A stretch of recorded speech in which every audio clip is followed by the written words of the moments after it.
So hello and welcome back to Go Nippon and my first time in Japan. This is Deppresso here and should be the start of episode 5. So after that Motoko led me around the town, so we just left Asakusa and he's thinking about the time he spent in Asakusa with those lovely memories, memories, those lovely big memories as well though. We saw lots of temples and small amusement parks and all kinds of interesting things. It's interesting that he says amusement parks and all kinds of interesting things because we actually saw brothels. Brothels, of course, being places where you pay money to put it inside ladies. So let's go on to the next section and see what happens. Well, this was just a rough tour, but I hope you got an idea of what Asakusa is like. I do. It's a big temple full of shops and merchants and retailers, and it also has places where you can go to hump ladies. And what was the place? Name of the place? Shitamachi? Shitamachi, which is like spelled like shit amachi. So we learned about that too. It's all flooding back to me, all the memories are flooding back. Absolutely, that was really fun. She's having a little wink. Look at the wink! I love it when she winks at me. It makes me feel dirty. If you want to know any more about the city of Asakusa. There, do you see the small carriage-like vehicle over there? Oh, do we get to see it? Do we get it? Yeah, it's a pretty funny looking vehicle. That's a jinrikisha. Jinrikisha? It's pulled by people. It was a very popular form of transportation about 100 years ago. Jinrikisha, the word rickshaw, is derived from this term, which literally means human-powered vehicle. That's pretty cool. You can ride in it and get a very detailed explanation of the town while you travel along. That sounds like a really fun time. I actually think it would be quite cruel. Imagine sitting in the back of one of those rickshaws and having people pull you around. I would feel like a right douchebag. It would feel like I had some kind of slaves. It would make me feel all kinds of uncomfortable. What do you think? Want a ride? I don't actually want a ride, but since this is a visual novel, there aren't too many choices. I haven't played any other visual novels, but I do know that they're not exactly the most multiple choice kind of games. There are a lot of things I want to try, but I think I'll pass. That's great! I don't care. Look at her sad face. Oh, I don't care that she's sad. I don't even want to go on the rickshaw. Your explanations are more than enough. She's happy now. I think she has strange looking ears. I mean, obviously I read manga and the doujins as well. And of course I've seen anime and hentai. And yeah, I've seen all of that stuff, and I can't remember ever seeing a character who has big goofy ears like this woman has. Where shall we go next? Do you want to go somewhere to eat? I'm starving. We just literally ate. We literally just ate one of those black bean things that was in the shape of a person's face. Oh sure, it's about time for lunch. I don't know. That reminds me, I noticed it when we were walking around, but Japan really has a lot of restaurants, doesn't it? That's true, now that you mention it. Wait, she hasn't noticed? She's lived in Japan her entire life, and she has never noticed that literally every store has, like, food for sale and is a restaurant. A lot of them are cheap chain restaurants, so you can't really get by in Japan. So you can really get by in Japan on the cheap if you want to go to them often. This is... I don't know, like, I've never read a visual novel out before. Like, I've never played one, and I've never read one out. I have some pretty positive comments on my other videos, and I'm not getting downvoted into oblivion. So, I don't know if my style of gameplay, like, my narration, is even wanted. Yeah, I'm getting out of breath, actually. And the storefronts all have realistic, because I'm morbidly overweight, so I get out of breath by reading visual novels. It's a hard life to be an otaku and have to read your visual novels, and you get a heart attack because of all the kawaii girls and their patanko.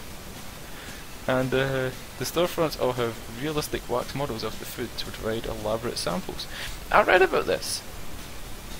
Well, read. I probably saw it on a TV show because I don't read books. I do read books. I just don't read books about Japanese realistic wax models of food.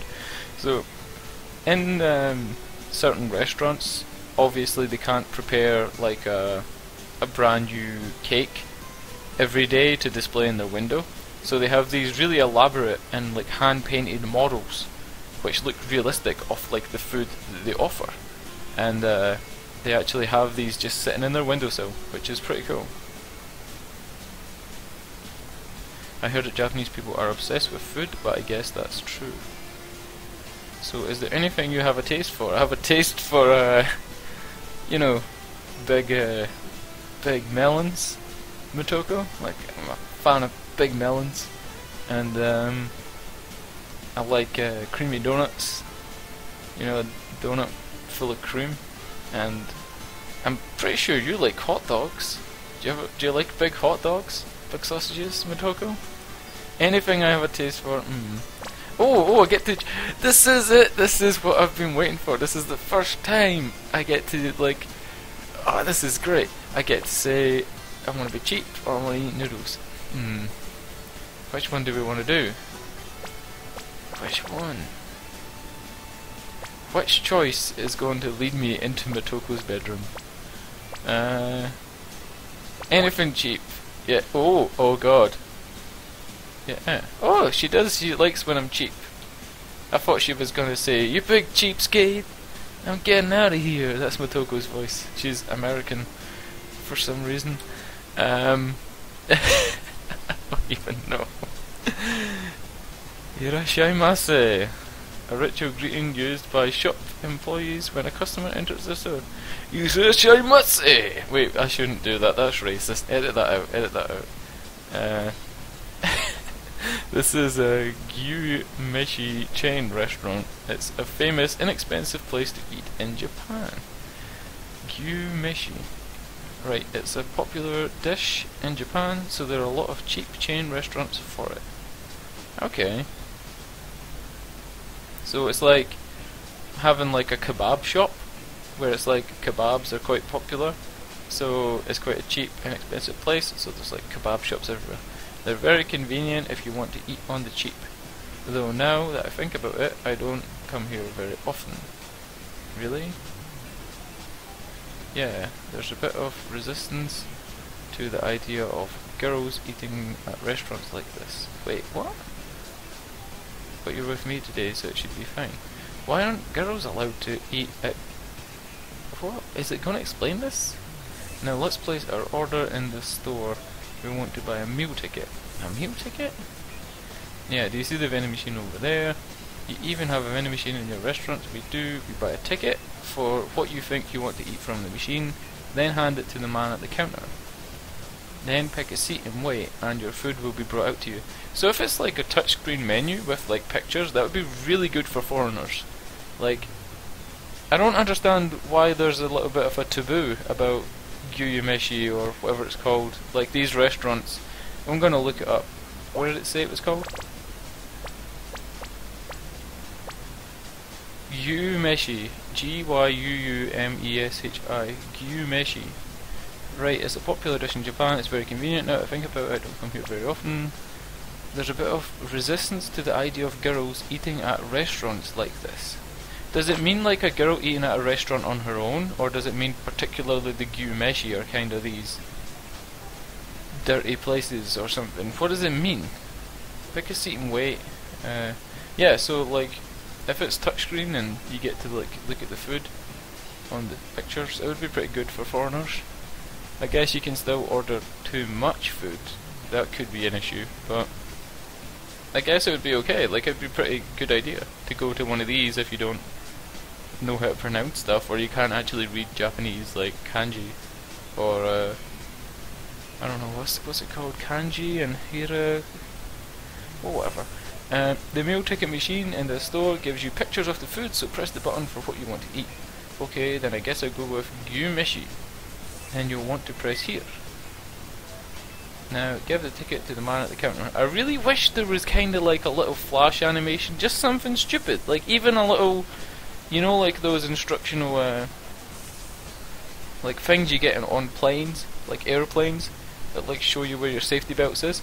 I really like wish there was some kind of little comic or animation, like tells you about this stuff. Omatase shimashita.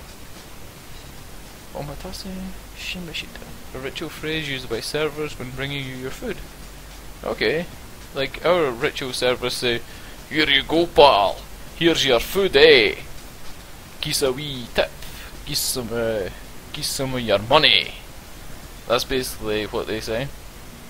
No, I guess like in like America and Britain, they would say like, "Enjoy your meal," and then you would reply, "You too," and then they would be like, "Ha ha ha, you're such an asshole."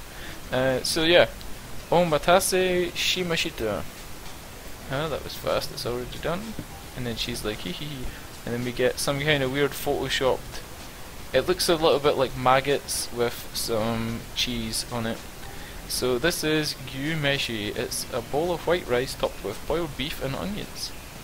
Okay then, itadakimasu. Are we gonna do the thing? Right, let's do the thing. I'm gonna count down from 3. And when I reach the bottom, we all say itadakimasu. 3, 2, 1. No, I'm not gonna say it.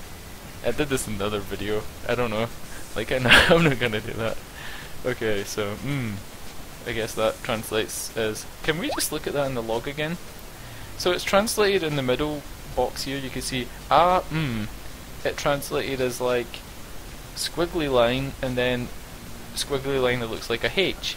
But then, exclamation mark in the bottom box translated as squiggly line backwards C exclamation mark. That's kind of strange. You like it? Yeah, it's a little sweet and a little salty. Yeah, it's basically just rice and salt and onions. But it really sets off the white rice. It's delicious, really delicious. If you like it, you can put condiments on it. Now, I know what you're thinking. She isn't talking about putting condoms on it, it's condiments. You can also order some raw egg and mix that into your rice. Ew, dude, that's fucking raw egg? Yeah, I see, salmonella, great. Let's put raw egg on everything and die. All that for only 300 yen. That's actually like a little bit expensive. Like, I know we're in a restaurant, but it's basically some rice and onions. And like a tiny little, if that pink piece is the beef, that's about what it's worth, like $2.40. I wouldn't say that's necessarily, well, not for $2.40, it's like $4. I wouldn't say that's like cheap. Like, that's not necessarily cheap food to me. That's kind of what I would expect to pay for like a bowl of rice with some salt in it. You can really fill up on the cheap. This is great. Okay, so in the next episode of this show, whatever it's called, we're going to be doing things. Hopefully we're going to go to one of the other districts. I think we're actually going to have enough footage to do like probably like 90 10-minute episodes, because this game seems incredibly long. I suppose when you're making a game that is essentially just pictures from Google Maps run through Photoshop filters and some anime character drawings that all look the same, then it's pretty easy to make a really long game, because all you need to do is code the text files, right? You just need to like put in a whole bunch of text. Yep. So I don't know, subscribe and comment. If you think the audio's shit, say the audio's shit.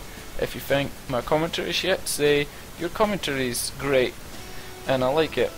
And if you feel like watching other videos, go watch some other videos. I don't know, like do stuff. You're your own man. I'm not going to insult your intelligence. If you want to watch some more, you know what to do. You know what to subscribe. You know what to favourite this video or bookmark it and come back later and see the other episodes. You know what to do all this. Okay, so goodbye.